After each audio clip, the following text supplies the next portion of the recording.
pour faire émerger de la beauté de nos détresses, nous ne devons jamais exclure Dieu de l'équation.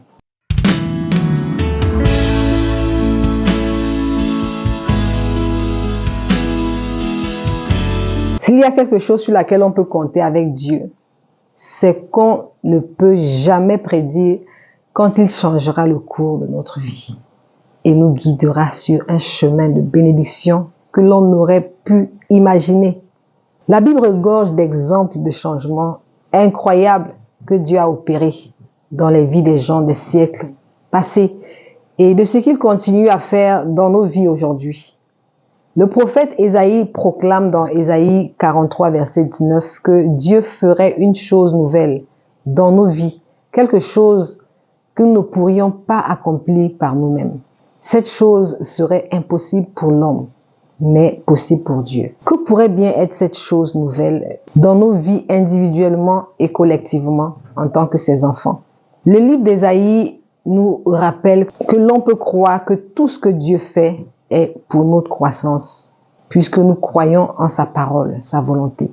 Que dit ce verset sur la nouvelle chose que Dieu veut faire? Ésaïe 43, verset 19 partage ce que le prophète Ésaïe a reçu du Seigneur, de ce qu'il apporterait à son peuple. Le verset dit ceci: voici, je vais faire une chose nouvelle. Elle est déjà là. Ne la reconnaîtrez-vous pas? Je mettrai un chemin dans le désert et les fleuves dans la solitude.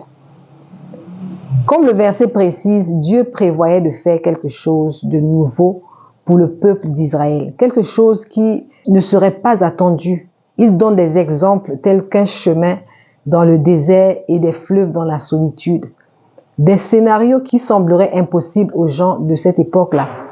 Ce que Dieu voulait que Israël et que nous aussi aujourd'hui réalisions, c'est qu'il est celui-là qui est responsable de faire avancer cette nouvelle chose, la faisant germer là où on ne pouvait pas imaginer, à moins que, et la condition est que nous puissions comprendre que c'est son œuvre et pas l'œuvre de quelqu'un d'autre. La nouvelle chose que Dieu fait consiste à apporter des bénédictions et un nouveau chemin pour son peuple, là où le monde disait que rien ne pouvait être possible.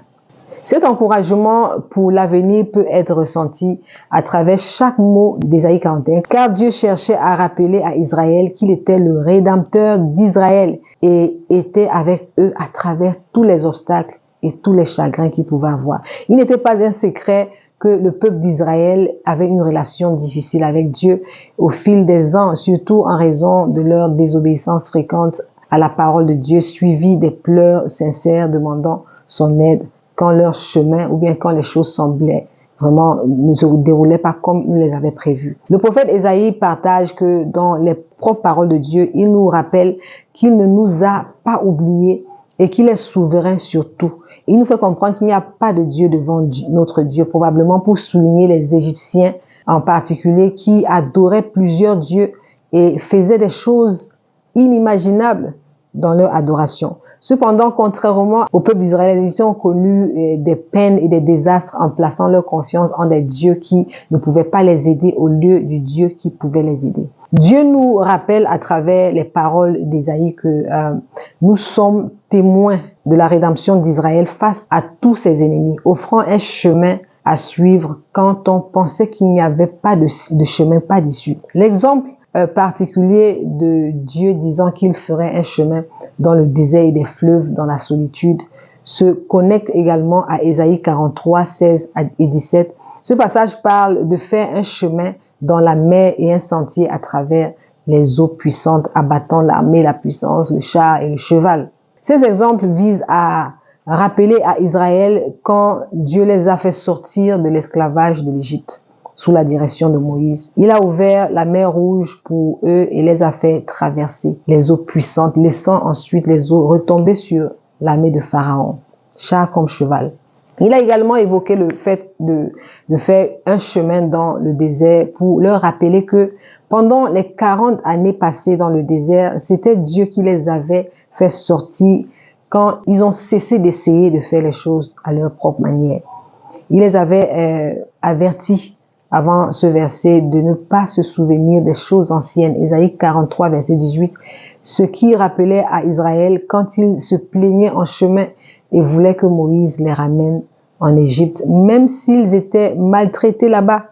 En atteignant la terre promise, la nouvelle chose dont Dieu parlait dans Ésaïe 43, verset 19, est exactement ce qu'ils allaient vivre ensuite. Ainsi, il fallait un chemin dans le désert jusqu'à la terre promise pour Israël et plus tard pour nous aussi. Et donc, que signifie ce verset pour nous? Ce message demeure pertinent pour nous aujourd'hui. Dieu est en train de faire quelque chose de nouveau dans nos vies, créant un chemin dans le désert de ce monde et faisant surgir une nouveauté, si seulement nous la reconnaissons. Surtout, aujourd'hui, trouver de l'espoir et de l'encouragement pour l'avenir peut être rare dans un monde toujours miné par la corruption, les catastrophes et la division. Ironiquement, cela n'est pas très différent de la situation du peuple d'Israël à l'époque de la prophétie de Ésaïe. Dieu partage à travers les paroles d'Ésaïe que même aujourd'hui, comme il en était il y a des siècles, il accomplit quelque chose de nouveau dans nos vies, traçant des chemins à travers nos problèmes et étant la lumière dans un monde obscur. Il a envoyé son Fils pour être notre sauveur et ouvrir la porte à cette nouveauté grâce au salut en lui. Surtout, les saisons de désert peuvent parfois nous faire oublier que Dieu a des desseins individuels pour chacun d'entre nous dans son plan éternel. Tout comme il a fait pour les Israélites, il a un chemin à travers le désert que nous traverserons pour atteindre les bénédictions et la compréhension que nous désirons ardemment. Mais c'est à nous de choisir de suivre sa direction, de croire en sa parole et de le louer à travers toutes ces choses. Parce que tout comme certains Israélites qui suivaient Moïse n'ont pas atteint la terre promise en raison de leur choix, nous pouvons passer à côté de cette nouveauté que Dieu nous réserve si nous ne la reconnaissons pas. Il a dit, ne la reconnaîtrez-vous pas? Ainsi, nous ne devrions pas abandonner l'espoir en disant que rien ne pourra changer dans nos vies car Dieu a toujours quelque chose en préparation. Et ce qu'il apporte a généralement pour effet de nous faire grandir en de personnes de foi et d'espoir plus fortes. Dans les luttes de notre monde aujourd'hui, il est difficile d'imaginer des choses nouvelles qui apporteront des bénédictions et des leçons de vie précieuses dans nos vies.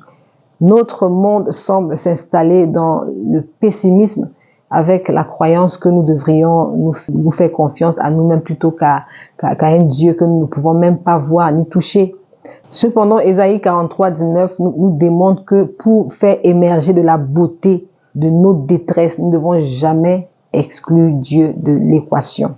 Dieu connaît le chemin à venir et il sait quand sera le bon moment pour apporter cette bénédiction nécessaire, cette nouveauté pour changer complètement la trajectoire de nos vies, tout en lui rendant gloire. La nouveauté pointe à l'horizon, ce chemin dans le désert et le fleuve dans la solitude. Nous devons juste avoir confiance que Dieu a tout cela en réserve pour nous, des bénédictions pour ce monde temporaire avant d'atteindre la bénédiction éternelle du ciel avec lui. Passez une excellente journée dans la présence de Dieu. Merci de nous avoir écoutés jusqu'à la fin. Bien vouloir vous abonner à cette chaîne et partager cette vidéo si elle vous a été une source de bénédiction. À la prochaine.